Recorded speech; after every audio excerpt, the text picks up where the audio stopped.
What is up, and welcome back to 24 Minutes of Not A24, the podcast that takes a look at movies outside of the A24 library, literally 24 minutes at a time. I'm Ethan Simi. And I'm Ben Lawhorn. This week on the pod, we are dropping the as we attempt to review David Fincher's The Social Network in just 24 minutes. I gotta be honest with you, I'm going into this pod with a low amount of confidence that this is this is going to happen. So we will see. As Harvard student Mark Zuckerberg creates the social networking site that would become known as Facebook, he is sued by the twins who claimed he stole their idea and by the co-founder who was later squeezed out of the business. We are now on to week number 4 of David Fincher season. We've covered some bangers so far. Yeah. And now we've arrived at The Social Network. Honestly, a movie that both of us have been waiting to get to on this show. No hot sauce this week. We didn't go over this week. We don't have a new patron. So we're in the clear. But also just throwing that out there, we don't mind if you subscribe. We'll take the pain. We'll take the heat. We're here for it. I'm ready for it. We'll do it. As ready as I can be. Yeah. Exactly. This is David Fincher with a script written by Aaron Sorkin. I think that's going to be a big conversation piece for as much time as we can allow it to be. The Social Network, Ben. 5-star film, right? I mean, yeah. It's like, is this his greatest movie? Like, is this the best thing he's done? It's just like, I think it's one of the best movies ever. Possibly the best movie of the 2010s. And yeah, I don't know, 5 stars for sure, right? Like, it's 100%. I think there's no question. We've been talking a lot about Scorsese recently, and I just feel like I've been throwing out the word masterpiece a lot, but like I feel that way about this movie, like between the score, the acting, the script, the directing, the cinematography, like I don't know. I really don't know what could be improved upon. Yeah, this is obviously a Trent Reznor and Atticus Ross score with this that is absolutely divine. Just completely controls the movie and the pace and dictates the tensious energy throughout every single moment. And a script by Aaron Sorkin, like we mentioned. This script was longer than the movie is, right? So like 1 page of script is supposed to equal 1 minute of runtime. This script is far more than like 120 pages. We're basically dialed in at 2 hours here. And I think it's important to like maybe use this as a lead in. You and I were kind of talking back and forth before the pod about the opening scene to this movie. It is incredibly apparent Fincher's style in this movie of like, we have to get this right. Of course, notoriously known for, like in movies like Zodiac, making Gyllenhaal do 35 takes of throwing a notebook on a car seat. But you have to get this right, and you have to talk really, really fast. And I haven't watched this movie probably in 3 or 4 years, completely forgot about that. And I was like totally floored by like, oh my God, how fast can Jesse Eisenberg speak? Because I think this is like the human limit of how fast somebody can go. Right. Yeah. No, and it's like the perfect casting for this too. His like neuroses and his just like weird behavior and stuff. Like he fits this role perfectly. Like you said, the Fincher of it all. Like I know that opening scene, I think the trivia is that they shot it 99 times. Yep. You know, and then they ended up using one of the early takes anyway, but just to set the tone for the movie and what it's going to be like. And it's I don't know that. I mean, we'll talk about that scene itself, but just like everyone's performances here, it's weird looking.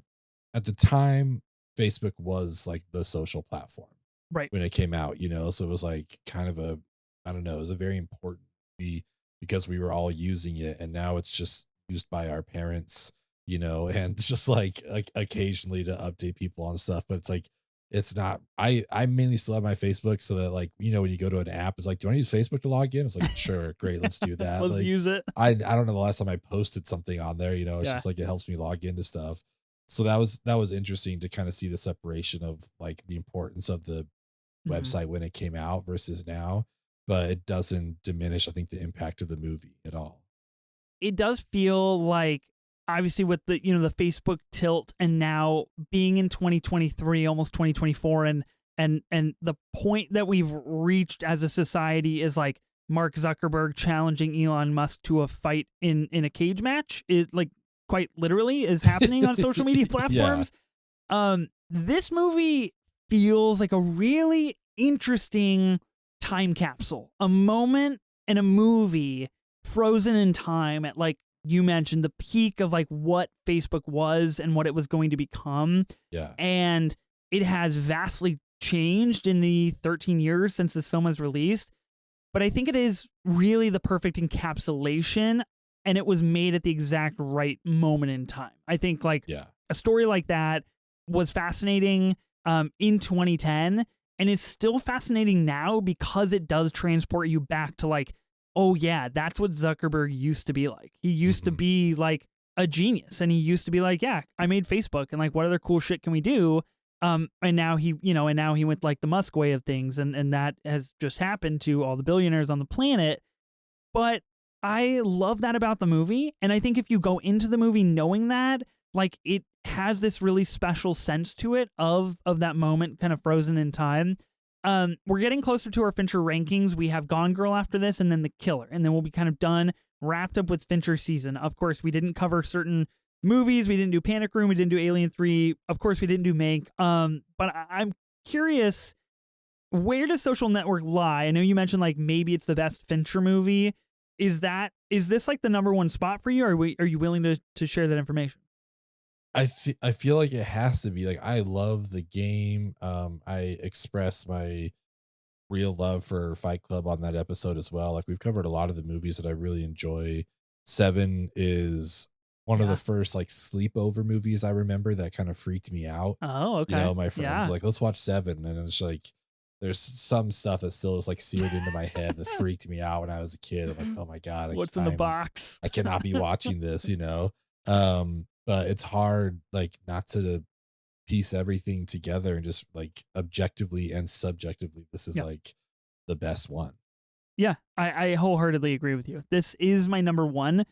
The Game is my number two. I'll just say that. But of course, as is the case with like Scorsese, and I didn't realize how difficult it would be for Fincher, but like, to me, The Game is a 5-star movie. Like Fight Club and Zodiac are 4.5-star movies. You're talking about things that are like, you're really splitting hairs with how you want to determine what is the best or what you think is the best.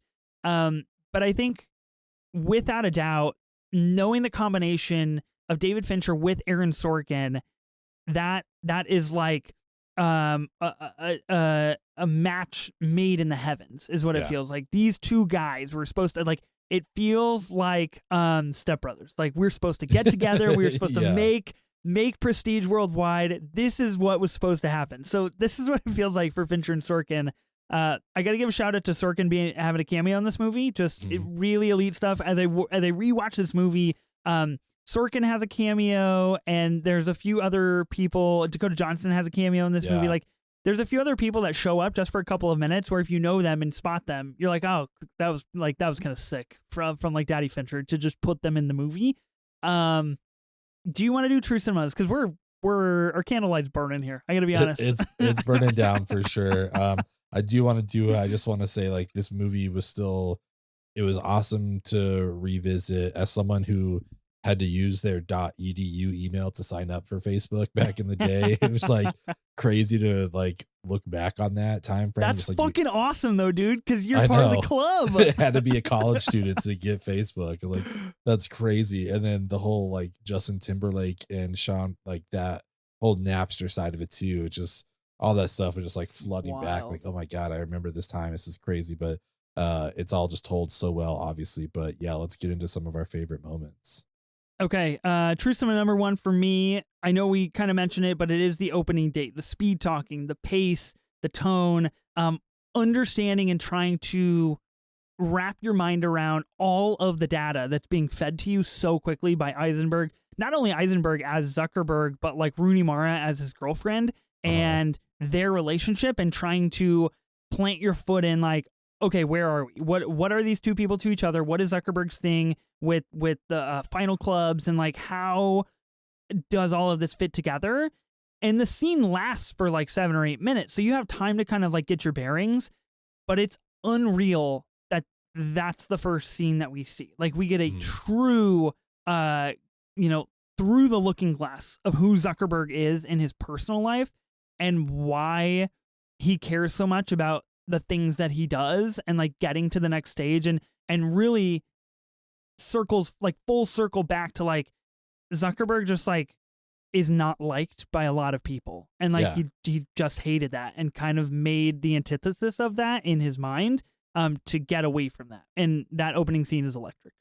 It really is. And on the rewatch, like it's amazing how much that line from her really just like sets the tone for the rest of the movie, and it lays out everything that happens to him. You're like, you're gonna think people don't like you because you're a computer nerd, blah blah blah. It's Yeah. because you're an asshole, you know, and I mean, that's everything like the last line of the movie too. exactly. That's what Yeah. I'm saying. Like it goes throughout the whole movie, and then like that same thing at the end, you know, where it's just like you're just not liked, you know, and it's because of who you are, like because you're an asshole, not because you're a computer geek. It's Yeah. because you're just like bad to people. What did you think of the Rashida Jones casting? I mean, I thought it was cool. I was surprised when it happened, you know, Yeah. but as time goes on, it's less startling, you Yeah. know, when it happened initially, because I think she'd been doing like The Office or whatever, so it's just like, Mhm. oh, okay, in a serious movie now. But I was much less bothered by it this time. It was Mm. like, oh, this was like, yeah, if you can get on a Fincher set, why wouldn't you? Yeah, I don't have a huge problem with it. I just still feel like she's a little bit out of place, like in that realm. Yeah. And she really only has like 2 moments with Zuckerberg, and they're 2 very profound moments. And it always Yeah. struck me as a little odd of like, I get it, like you're the assistant and you're like hanging around, and like he trusts you because like you're a step down on the ladder and things. But it's still, I was like, oh yeah, she's in this movie, and she's in this courtroom full of like very powerful, poignant people, and it just didn't feel like that. Yeah, it's like her Yeah. stardom in real life almost Yeah, made her has too big for the surpassed. role. You know, it's Yes. just like, no, you're just like, if you'd done this 5 years ago, maybe, but right now you're like, you know, it's too much. So Yeah. um let's see. I mean, that's got to be the scene of the movie, you know, like that's just one of the best ones. Another one that I really really like though, and just kind of covering a lot of them, is the deposition scenes. You kind of get his Mm. snark in there quite a bit, but I still think the best one is when Eduardo's attorney is like, so you gave them $18,000, yes, on top of the $1,000 you already gave them, right? Yes, that's $19,000. And then he's It's like, hang on, just checking your math on that. Yeah, I got the same thing. I'm like, dude, that he's such a fucking dick for like he's got Oh multiple my lawsuits going on, you know, but God. he doesn't give a shit about anything. You know, there's another one where the lawyer's like, do I have your attention? Like, no, you have like the least amount of attention. Like Mhm. legally I have to give you some, but you have like the smallest amount of attention I can give you. I just think we get so much of his personality and his like thought process and the way he acts on this stuff in these deposition scenes, because there are moments I think where a lot of us would just be on pins and needles and, you know, behaving as good as we could and just like very serious and stuff. And he's just like, no, like I don't really care, whatever. Let's just get this over with. So I got bigger fish to fry, so to speak. So I just want to shout out those deposition scenes, but specifically the hold on, let me check your math on that. Like I love that so much. So funny and so intelligent, because that acts as a real catalyst of like, oh, you are an asshole. Like you just Yeah. want to be an asshole to annoy people. Like that's literally what you want to do. And that's a great moment for that, because until then you can easily flip flop and say like, because they strike a moment together as well where Eduardo does something and is like, oops, I told my attorney, and you're like, oh man, what a dick.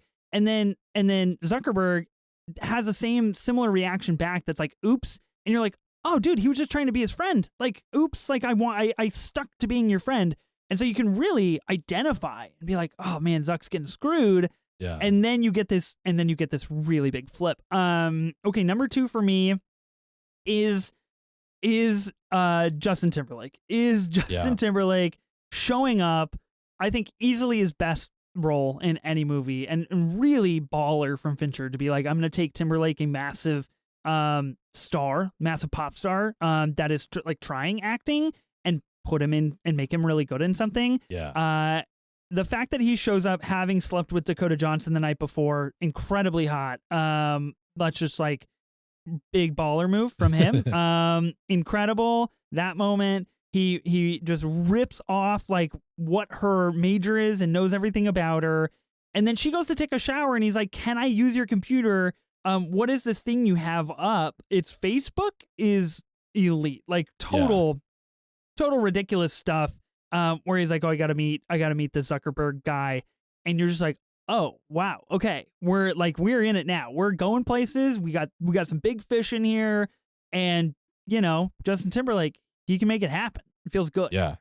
Yeah, he does. It's a great scene. I mean, this is technically it's her second film because she was in one when she was a child, but this is Dakota Johnson's like Oh, first movie. Like really? her only credit on IMDb before this is a movie called Crazy in Alabama from 1999, and then it jumps to The Social Network in 2010. So Oh, like, I'm shocked. yeah, so this isn't even like a Wow, cameo of like, oh, that's Dakota Johnson. It's just like I don't know who that is, like that's just like great. But now looking back on it, it's like now, oh, that's oh shit, that's sick. Dakota Johnson. Yeah, exactly. Wow. So that's a great scene. Mine is also a Justin Timberlake scene. It's when they meet, and it's like drop Hmm. $1 million isn't cool, it's cool, $1 billion. But what I really love about it is that tension between Sean and Eduardo. He's 10 minutes late, he's 50, whatever. It's like, oh good, just take your time strolling in here, like seeing that tension build up between the two of them on that first meeting, because you know what Sean's doing, like he's just trying to Yeah. like get his claws into Mark a little bit, like pretend nothing's going on, but it's just like I'm gonna set this idea here, then he'll come back to me. So I think that's great, but like Justin Timberlake's just holding court, like he's just Yeah, he is. captivating everyone wants to hang out with him, all the servers there love that he's there, all that kind of stuff. So I think it was it was a good sign that he was the right casting because he does a great job in this. Yeah, and he does just his presence, like, and especially his like physical appearance, being like, oh, that's Justin Timberlake. Even that like meta nature demands that like in interest, that heavy Yeah. interest into what he is saying or what he cares about. Number three for me is when Eduardo writes the algorithm on the window for I believe it's called Face Mash. Is that the Yeah, I very believe so. first website that Zuckerberg makes? And I love that for two reasons. The first reason is because anytime somebody writes a really smart thing on a window and we see it from the back end, a la, I think it's Ghost Protocol, is it? Mission Yeah, Impossible? yeah, yeah. Fucking sick scene. It's It's so just like good. Yeah. every time it just like roasts me and I'm just like, I wish I could be that smart where I could write Yeah. something on the window and just change the world. I think that's really cool. The second reason is because as we know later and going into this, Zuckerberg is drunk blogging about his girlfriend, Mhm. being an asshole at that, but drunk blogging. And he does this and writes this incredible thing, hacks the Harvard system, all this kind of stuff. And later come to find out, like, he literally just says, like, yeah, I was blogging and I was a little drunk. And I was just like, been there, done that, my brother. Feels good. I Yeah. love it. I feel like you and I are the same, and I really identify with that. And except I'm not in court being sued, but he is, but that's okay. I'm like, oh, I was drunk tweeting again. I Cool. was gonna Really say fun. that's one of my favorite notifications on my phone when I get a 10 p.m. Ethan send me like, I'm 3 beers in, ask me anything. I Ask was me like, oh shit, anything. here we go. Here we go. Yeah, but it also like that stuff comes up later on. Like another one, the deposition scene with like the Stanford Yeah. people, and he's like, The yeah, we found you Winklevi. in 4 hours or whatever, or 4 days. Oh, He was yeah, yeah, like, yeah. it's like, well, if you had looked at the right place, I was literally on my window. Like you would have found it. Like That's if you sick. knew what you were looking for. Yeah. And then like when the Winklevi, when they're talking about everything he's doing, and the guy's like, yeah, also he was like drunk blogging at the same time that he was doing all this. Like, okay, this is our guy Yeah. for sure. So that's awesome scene. Mine also is an Eduardo scene, my final scene, Ooh. and it is the final scene with Eduardo Yeah. at the Facebook headquarters. It is just like one of the coolest scenes of like rage and anger when he comes storming out. Timberlake's he's wired in. He's like, oh, is he wired in? Like grabs the laptop and just smashes it, and just the exchange that they have, he's like, fucking lawyer up, like I'm not coming back for half, I'm coming back for Back for everything. everything. Just all that kind of shit. It's like my name's on the masthead. Like, well, you might want to check that. Just like the little barbs that we're getting from Sean on the side, as the two of them, as Mark and Eduardo are having their exchanges. Like, it's just so good. This movie was, I think, my first exposure to Andrew Garfield, and I was just like in love with him. I was like, this, I don't know who this guy is, but this is like my favorite character of this movie is Eduardo. Like the first time I saw it, like it was so good. And just to have that kind of an exit was was amazing. And then it's just the phrase, I'm gonna botch it, but he's like, sorry, my Prada's at the cleaner and I'm not wearing my hoodie and my fuck you flip flops. Like it's such a good line. And I know all So this good. is Sorkin, but like what Andrew Garfield brings to it is so awesome. Yeah. It is so well done. And that's where I think, again, like this is just, it's all these masters of their craft coming together. And it's just, it's hard to say like this movie is kind of perfect. It's a 5-star movie for a reason. And it's because all of these things coming together. Can we briefly and honorably mention, if people are watching the YouTube video, I'll describe it quickly, but our timer, we're at 3:30 right now. So we got to rush through this, but we have a still of probably the coolest scene of Mark Zuckerberg being cool when he has people basically trying out for Facebook, and he's like, explains all these rules of like, they got to take a shot every 10 minutes. They got to take a shot every 10 lines of code. They got to take a shot just whenever I say, like all this kind of stuff. And they're trying to hack into the system. These people are like mad drunk. This one guy gets it, and Zuckerberg looks it over in like literally 3 seconds, and he's just like, congratulations, welcome to Facebook. And I personally am just like, that was fucking awesome. Like he made it. Cool. He did it. He wrote the code. He's drunk, and he made it to Facebook. And Zuckerberg's cool for like 2 seconds. He is. And again, like this goes back to that Sorkin dialogue, because like we're getting amazing exposition, like literal exposition, as he's telling Eduardo what's happening that we're watching so quickly screen. Too. It's one after like, the other. Every 10 lines of code, they got to take a drink. Every 3 minutes, they have to take a drink. If they screw up, they have to take it. Like just all that stuff. And then we're watching it all happen. And then the guy finishes. He's like, welcome to Facebook. Like, oh shit, man. It's like, that's such a good line. It's so like good. Fucking A. Would this movie fit in the A24 catalog? I think it's too Sorkin. Too Sorkin-y. I think it's just too upper echelon. Yeah, I don't know if it could. I'm trying to think of anything that might be similar to it, and I'm not sure that I can think of it. It's like, it's pristine, and that's like a character thing that I like about A24 is everything doesn't have to be perfect. But this is Sorkin and Fincher, and everything is just like so dialed in, polished. Yeah, very polished. Too polished. Next week on the Patreon pod, we're trying to be the cool girl. Ben, can we do it? We will see. We're talking about Gone Girl, but you're not even joining me. I'm talking about Gone Girl. Who am I talking about it with, Ben? Huh? Who am I going to talk about it with? You're talking about it with my Gone Girl. You're talking about it with my partner, Ashley, who every time we watch this together, I just get a little worried. It's like, is she taking notes? Like, what's Are we doing this? Here? What's happening? Long con? No, I love this movie, but she loves this movie. And I knew she'd be the perfect person to talk about it. We did, rewatch it earlier, and it was fun. Just some of these scenes. I'm excited to listen to you guys talk about it because it's one of my favorites, and I'm stoked to hear what you guys have to say. I'm super excited for Ashley to come on the Patreon pod and just absolutely get thrown into 24 minutes of pure madness, pure lunacy. 24 if you're lucky. So she doesn't have to do the hot sauce. I think she's going to go over just so we have to do a shot next time. I'm going to bring her back, baby. I'm going to force her back here for the hot sauce. I love it. Yeah, man. I'm really, really excited for next week. Going to be a good time. What do you guys think about The Social Network? Is it the 5-star masterpiece that we're saying it is? Answer is yes, but let us know what you think. We're on Twitter and Instagram at 24 minutes of A24. Also, as Ethan mentioned, we are on YouTube and you can watch us here. And obviously this is our Patreon show where we talk about stuff that isn't A24, but you can go watch us talk about everything in the A24 library on YouTube. So thank you so much for supporting us as patrons. We really appreciate it. It means so much to us. We're glad to have you guys here. And just thanks for spreading the news to everyone. If you want to see us take more hot sauce shots, get people to sign up. Let's do it. Yeah, we'll do it. Thank you so much. I'm Ben Lawhorn. And I'm Ethan Simi. We lived on farms. We lived in cities. Now we're going to live on podcasts.